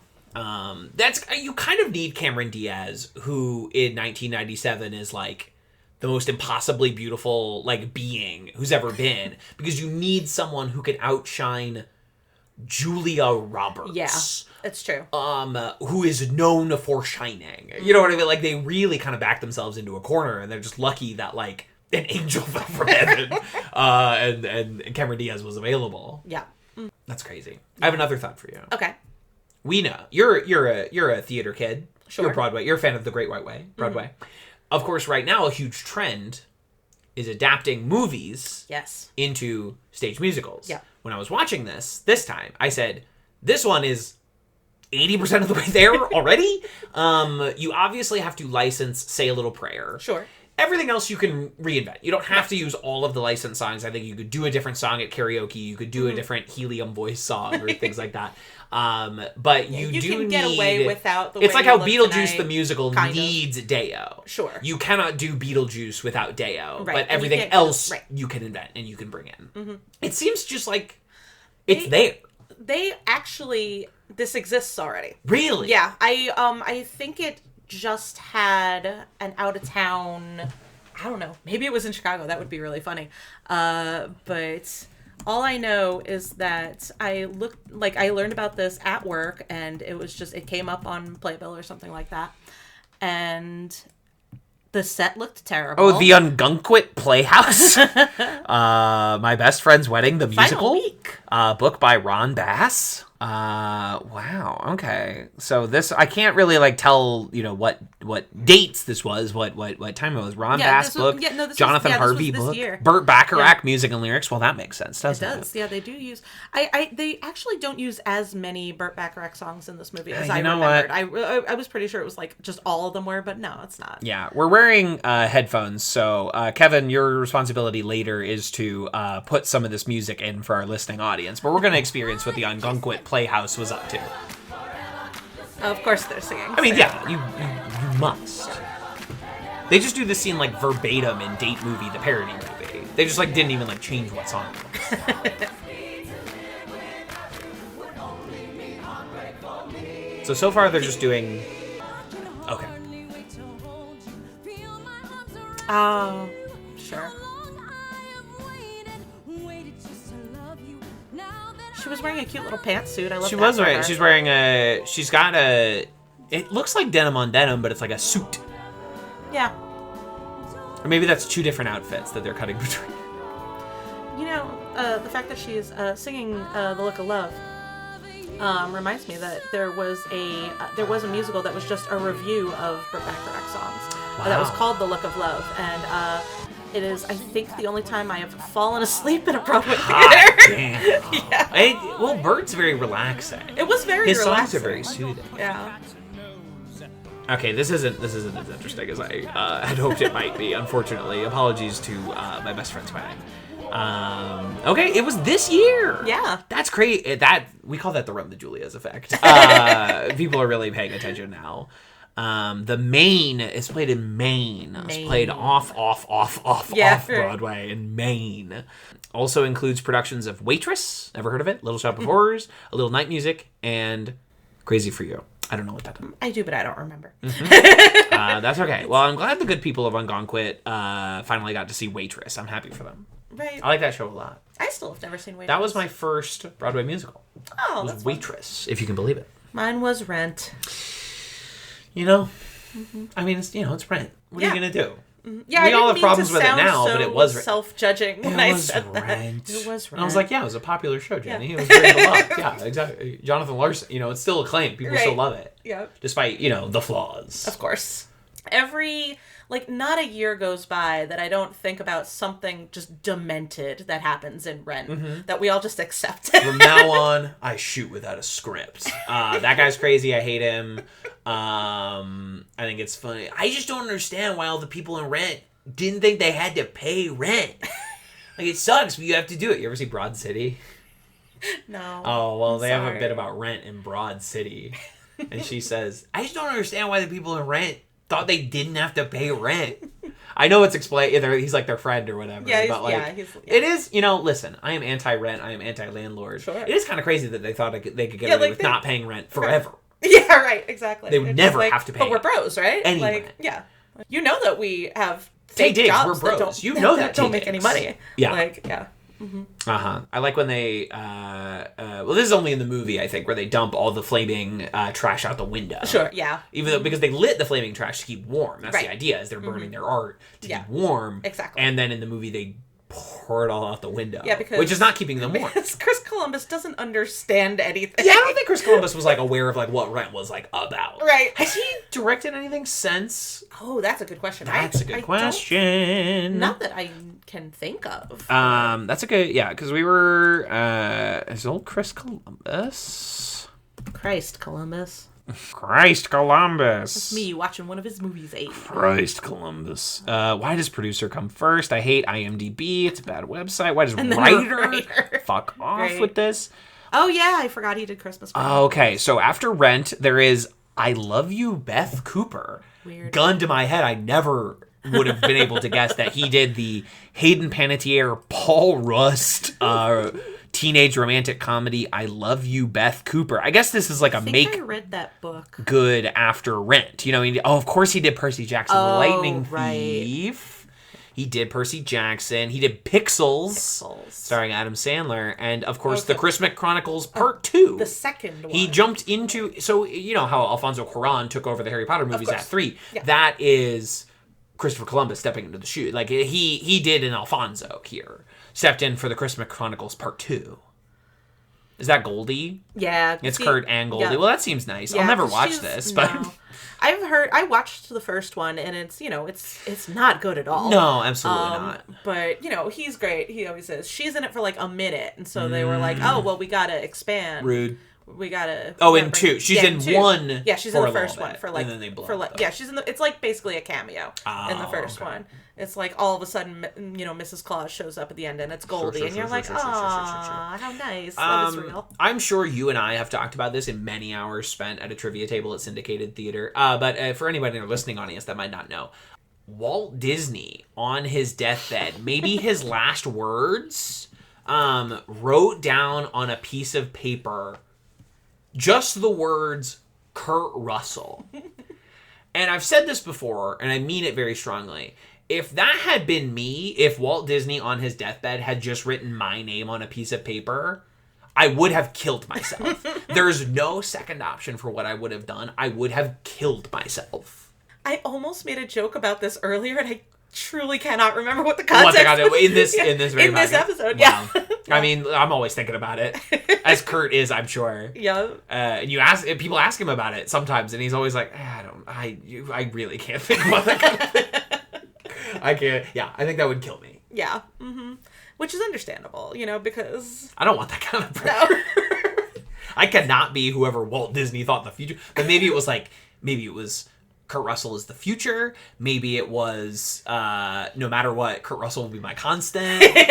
Maybe it was what I like to think. Kill Kurt Russell. Yeah, maybe that was an order of execution that was just not properly delivered. We don't know, and we'll never know. We'll never know.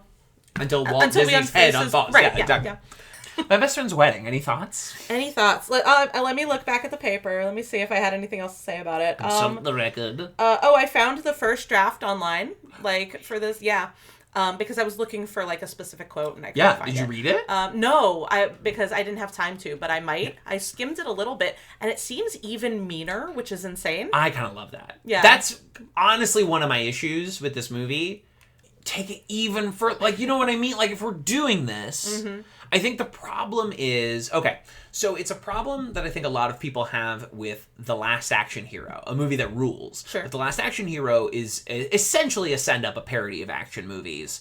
And it's made by the people who make those action movies. It's directed by John McTiernan, written by Shane Black, starring Arnold Schwarzenegger. And I think a lot of the problems that I've heard when people express problems with that perfect movie is that, it's not going hard enough. It's still trying to work as an action movie instead of being a full-on send-up of action movies. And I think My Best Friend's Wedding is maybe at a similar calibration of, it, as we've talked about, it almost feels like a parody of romantic comedies, or just them taken to their logical furthest extreme, but then it still is trying to function as one in a lot of ways.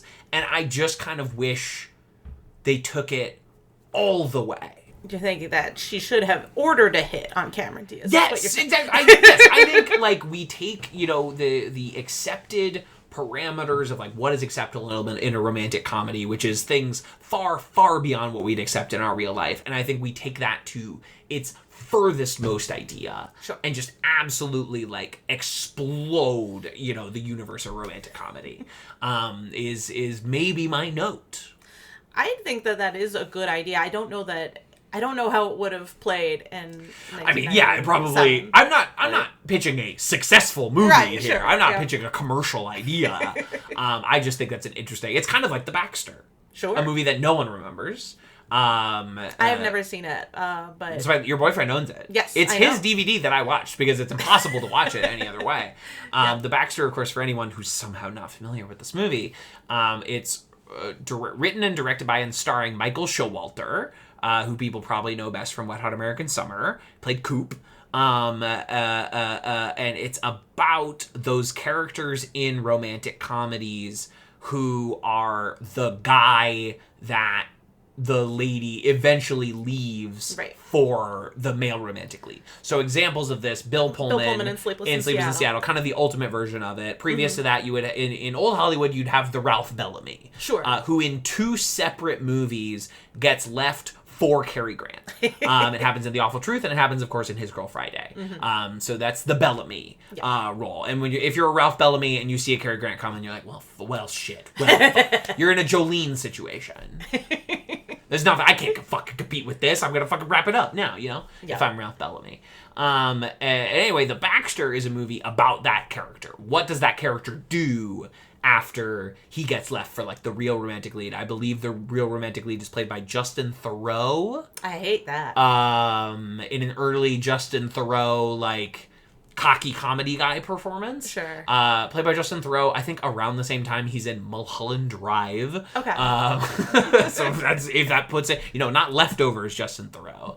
And I want to say, I watched this movie, I think literally last year, and I cannot remember any details from it because it's not very good.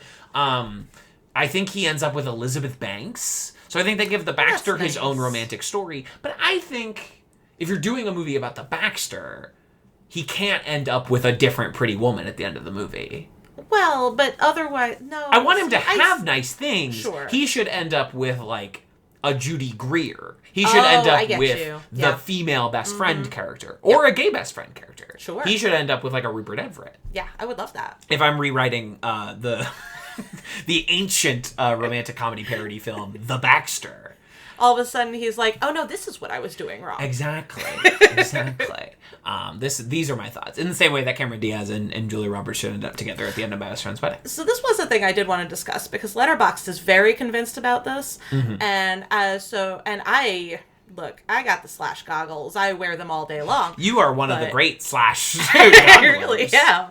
But I don't see it. I don't think it's a match. Yeah, like I was saying, I see the potential for it. I see where people are getting it. Yeah. Like I'm saying, that's what I want to cultivate with my imaginary but not rival. as it's executed here. No, it is not. I don't see it here. Yeah. I do like when she like punches Julia Roberts in the face. I think that's a very good moment in the film. Yeah. I think that's nice. I like when she's trying to insult her and all she's got is like big-haired food critic. Like it's pretty good. It's devastating.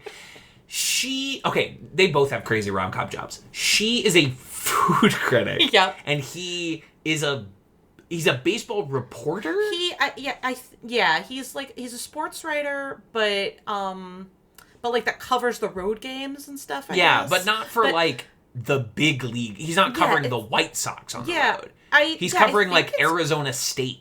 Right. It's like If San Antonio sweeps... which San Antonio does not have a professional baseball team, just for anybody out there who's not following along at home. Yeah, it's funny, too, because, like, I had a thought when he said that, and I'm like, basketball? Right, San Antonio, of course, the San Antonio Spurs, my favorite basketball team. Yep. But they do not have a professional baseball team. No. And I think... I decided... he goes to I don't know. College Station, Texas is a joke that Julia makes, so I guess he does... NCAA baseball? Right, yeah, he does NCAA, not even like AA ball. He does NCAA ball. Right, this is what I'm thinking. I don't know. Yeah. Because, By the way, separate of that, I've decided I'm getting into the Mets this year. Ooh. I think it's time. I'm so sorry. With Juan Soto getting in there. I thought about it last year because everyone was being so charming online with like Grimace and the gay Mets and all that. That was really good. Mm-hmm. And I was like, I think, and now I know you're a New Yorker, so I don't know where you're going to land on this. Mm-hmm. I think the Yankees and their fans are evil. Well, sure. I think the Yankees are sinister. In a way, and I say this as a Boston Celtics fan, which is my most evil character trait. The Yankees there's just a sinister energy to them. I get that. I've had a very weird relationship with the New York baseball teams over my life, which I don't know if it's worth getting into. Sure. Frankly, it's not that interesting. You were there when they sold their soul to the devil? Yes, I was there with Gwen Verdon. And, but I am ultimately a Mets fan. Like, I grew up a Mets fan. And because you're good of heart. Right, exactly. You're pure, yeah. Because I love to suffer. Yeah. I mean, Yankees fans suffer too. When was the last time the Yankees were like... Well, I guess they were in the World Series. I feel like that's the thing that people forget a lot is that a lot of years the Yankees are just bad. They're just not good. And but people just hate them anyway because they're like, they're so evil though. They got those pinstripes. Yeah. It's like I don't feel strongly about the Yankees one way or the other. That's good to know, just for our friendship going forward. But as now the number one Mets fan. But it is not my purity of heart that makes me a Mets fan, because I am a Rangers fan, and they are, fascinating. Yeah. I have no opinion about the hockey team. There's the Islanders and the Rangers. Yes. Okay. Yeah. Mm-hmm. Yeah. And you're a Rangers fan. Yeah. You're not an Islanders fan. No. Well, I've had the Islanders official chicken sandwich at the UBS Arena out there, and let me tell you, it's terrible. So that's what I got for the Islanders. Yeah. Mm-hmm. Yeah. They had good fries. I like their colors. Yeah. Which are Mets colors. They're the Mets colors. Exactly. Yeah. And I suppose the New York colors? Yeah. They're the... I don't remember if they're the state colors or the city colors. I know they're on the city flag. But... Okay. Yeah. I don't know any of that stuff. Sure. Means nothing. That's what I'm here for. Yeah, thank you. To have vague information. I knew blue and that orange I have was not like fact something. checked. Yeah, exactly. Amazing. But yeah. So but I love this for you, and also I'm sorry. For the Mets. Yes. Yeah. Yeah, it's gonna be great. Mm-hmm. Juan Soto, I'm told he's very good. I've heard he's good at baseball. I've heard he's good. Yeah, I learned about him when he was drafted to the Mets, and I said, interesting. Yeah, basically that was my reaction. I thought about it, and now I said, why not? Hey. Baseball's fun. Going to a baseball game is the ultimate. It's fun. There's no better. That's an incredible sports experience.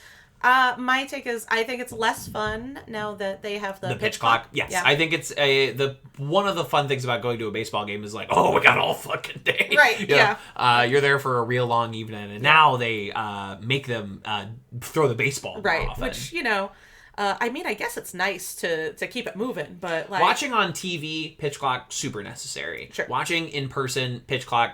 Could not care less. Exactly. And I think somehow they need to dilute time so that both are possible and both are happening. Yes. I think it should be a longer experience in the stadium, through magic. Right. Or perhaps science. We can do it. We can rebuild baseball. We have we need to rebuild baseball a little bit. I think baseball needs some help. Yeah. You remember how Kimmy's family owns the White Sox? Yes, I do. Yes, I do. And they go to the White Sox game, and Julia Roberts is really putting it on. She really putting it on for the fellas. Yeah. It's out of character for her. Putting it on for the fellas. Exactly. And that's why Michael is like, hey, what is this? What's going on with this? What's happening with you, Jules? And it's like her being like, hello, I am a woman. Please look at my breasts. Yeah. Like, that's essentially what she's doing. Mm-hmm. Fair enough. We're just a few short years away from the ultimate Look at My Breast Julia Roberts movie. Erin Brockovich. Of course, yeah. She had to hoist them for that one. Yeah, there was a lot of science involved in that. Exactly. That movie. I watched that movie on a plane recently. Oh. Cooks. Yeah. I mean, it's a great movie. It's an elite plane movie. I love that. That is an absolute 5-star plane movie. I have never seen it. I hadn't seen it until the plane. There you go. I was on the plane, I think, either to or from Salt Lake City, and I saw it on there. I see it on the plane all the time. It's on a lot of Delta flights. Mm-hmm. And I've been tempted many times. And this time I said, yeah, why the fuck not? So I think that was the same flight where I watched North by Northwest for the first time. Okay. Another good plane movie. Mm-hmm. Because it's something entertaining is happening all the time. Yeah. So you're just dialed into that little screen. Yep. As Alfred intended. I'm trying to think now, even having not seen Erin Brockovich, I'm like, but am I... You should watch Erin Brockovich. I know, but I'm like, am I a little bit of an Erin Brockovich son? Because I just fucking love justice. I think you could be. I love justice. I think you've got some Brockovich in you. Yeah. I think you will love Aaron Eckhart in the movie Erin Brockovich. I bet. He's really on one. He's like a biker or something, He's, right? her biker boyfriend. Okay. Who just loves her so much. Oh, I love that. Yeah, I it's good. love. Yeah, it's good. Albert Finney's great in it, of course. We already knew that. Mm-hmm. Yeah, that movie is good, and you should watch it. I will eventually. And it will be the last movie we cover on this podcast. Oh, hey. What else is the last one? That's fair. You know what I mean? Yeah. You have to start with Pretty Woman. Yeah. Mm-hmm. There's no other option to end but with Erin Brockovich, with the Oscar win. Mm-hmm. And then you got to play her speech. Obviously. It's a very charming speech. It is. It's just very nice. She's just very happy. She's just genuinely very happy to be up there. Yep. And I think that's nice. Yeah, I think so too. It's her only Oscar. Likely her only ever Oscar. I do feel like it does seem to be trending that way. Yeah. It does seem to be trending that way. Mm-hmm. She's very selective about doing movies now. Sure. She does not see one every year. There was no Julia this year. I didn't realize that. Last year there was Leave the World Behind. Right. The year before that, there was Ticket to Paradise. But we're talking about, maybe one a year. Mm-hmm. She's got the Luca movie next year. Ooh. Which could be Oscar possible. Sure. You know what I mean? Mm-hmm. Like, being the lead of a Luca Guadagnino movie doesn't always mean you're up for Oscar. No, because he is... But it could. is weirder than people give him credit He is for. weirder. I've heard queer is very strange. I have I've not heard that gotten too. around to it yet. Yeah. No, I haven't got to it yet. I would like to see that one. There's a lot of movies out there. I know. And we don't have time to watch them all. No, that's true. Because I got to see, Nickel Boys. I got to see The Brutalists. It's a lot. I got to see Nosferatu. The Brutalists in 70mm. Hell yeah. I have tickets for The Brutalist. I don't think it's 70. I think it's IMAX. I don't think it's 70mm. I could check on my AMC Stubs A-list account. We're going to the Village East. Oh, nice. I think I'm almost certainly in Lincoln Square because of the available screening. This is very important to our listening audience. This up. I just happened to look, and I was like, originally I was like, I can't sustain more podcast by myself, and then I looked, and it's like a full, almost an hour later. You're not by yourself. Well, you know what I mean. I do know what you mean, but we're friends. That's you true. and I. We talk a lot. We do that for many hours at a time. true. Now, often your boyfriend is there, but still. Who's unwelcome on this podcast. Mike will never be on the show. No, he's scheduled for 2 different episodes. Love that for him. Yeah, and that's beautiful. You're scheduled for one other of those, one. right? Yeah, Yeah, exactly. okay. So, look out for the America's Sweethearts episode whenever that happens. Yeah, right. One A movie that none of us will have seen. Well, we will have seen I've seen parts of it. Okay. I've seen parts of it. Yeah, we will have seen it. We will have seen it then.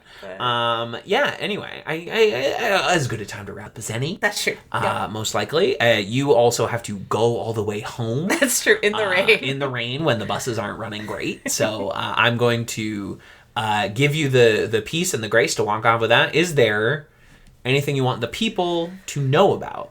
And the nominees were. And the nominees the were. Defunct yes. podcast. It's defunct, but it could come back. I pay for that Podbean. I live in hope that we'll hire an editor one day, and we'll get right back to it. Not impossible.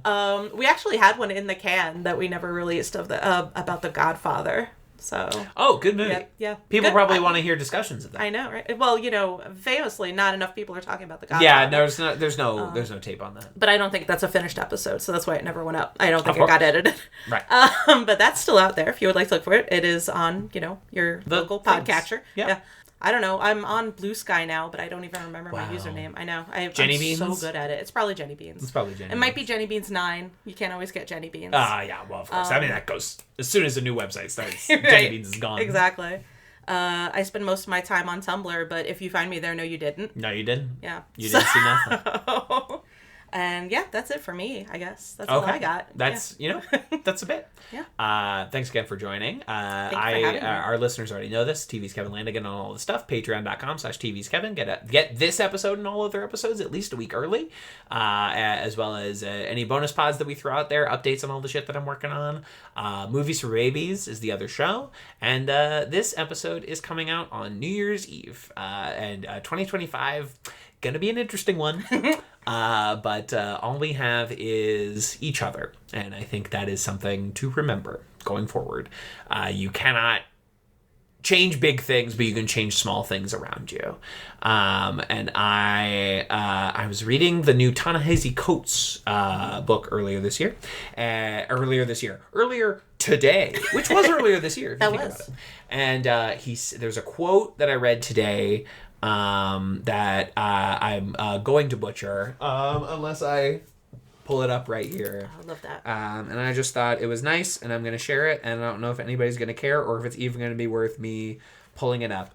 But he said, politics is the art of the possible, but art creates the possible of politics.